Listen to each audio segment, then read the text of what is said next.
Toko fongola basango ya journal et magazine maongezo yalo ya mokola le na basango oyo sorti ya union sacré oyo uti ko salema na stade Makti biso magazine maongezo yalo to s'intéressa ki nango pe après sorti wana biso to kitaki na terrain pour kotuna ba kongomani point de vue na bango na sorti ya union sacré ndenge nini et selema ki na Makti bango pe ba pe saki position na bango na miko ya magazine na bino maongezo yalo oyo za la kaka proche ya population et les magazines maongezo yalo et les pays population ya ville province ya Kinshasa Bolanda musicien tina 20h tolandaki concert ya mwana mboka Fali donc oyo peuple azelaki tina 20h artiste abimi akei nde ba peuple akei akiti totali ba concert ebeta makaba wera ba jibe ba beta population était à mesure ya kozela tina suka mais oya union sacré bakomi kosala kaka ba discours na bango na stade zoka ba écho donc makambo ya son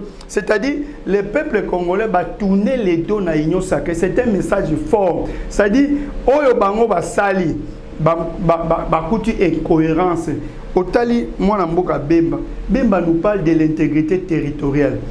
Oh non, tu défendre. Il oublie que nos Félix Tshisekedi en faisant adhérer les grands Congo à IAC. Donc on a pris le contrôle à Est. Bemba c'était un ministre, 20 permis à défense, mais incapable d'aller tenir une seule réunion à Bunagana, ou bien Kishish, ou bien Kibumba. Allez-y vous rendre compte de tout ça. Mais il se pointe devant la population, il dit que non, tu défendre l'intégrité territoriale, Yamboka Congo. C'est-à-dire, ils ont sacré, ils allaient incohérence sur incohérence. Ils n'ont pas d'idéal. Otali Bati.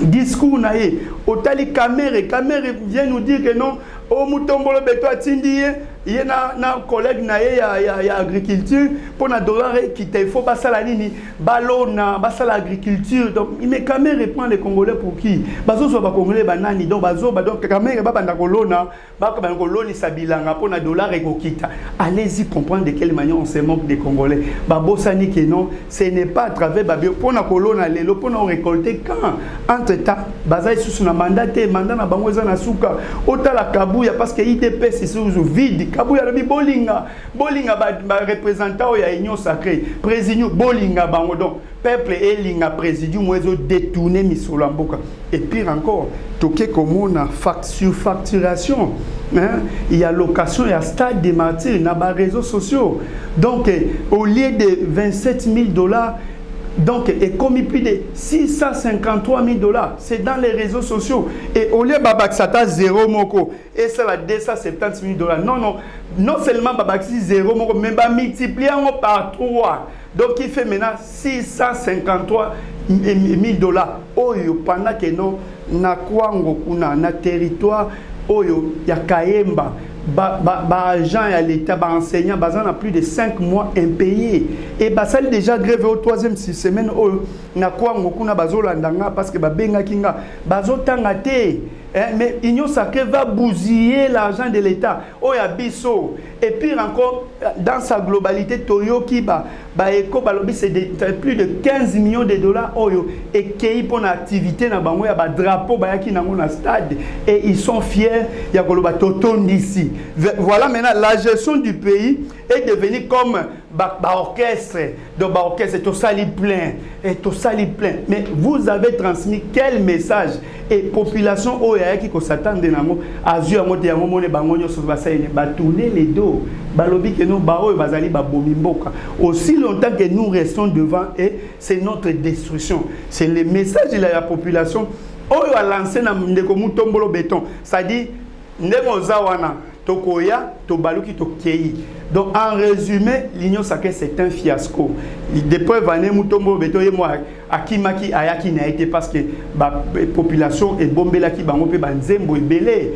Oyo ifaki bayemba union sacrée maboko milai batangela bango mbongo à 100 jours batangela bango chile gelu batangela bango 0 tout batangela bango kinbo peto tout ça donc en résumé gestion il y a Félix Tshisekedi rien que dans les détournements et puis union sacrée zo bomba ka miyibi ezo bomba miyibi tala wili bakonga bango bato IDPS balobaka que non Willy Bakonga il faut auditionner dans stade des Martyrs, mais ils ont oublié. Mais aujourd'hui Willy Bakonga a comme koyemba mutombo le béton à béton bazu eteni le monde plus de 300 millions de dollars. Ils vont vous dire matata 200 et quelques millions de dollars, mais il garde quelqu'un qui a volé plus de 300 millions de dollars na côté na bango. Au moins ceux qui nous voulons voir des détourneurs aujourd'hui, ils se trouvent dans l'union sacrée.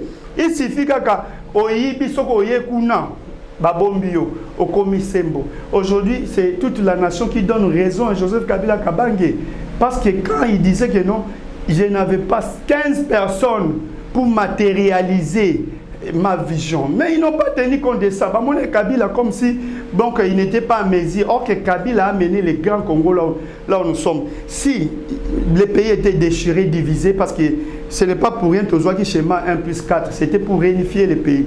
Après, si nous parlons des élections aujourd'hui, on voit Joseph Kabila Kabange.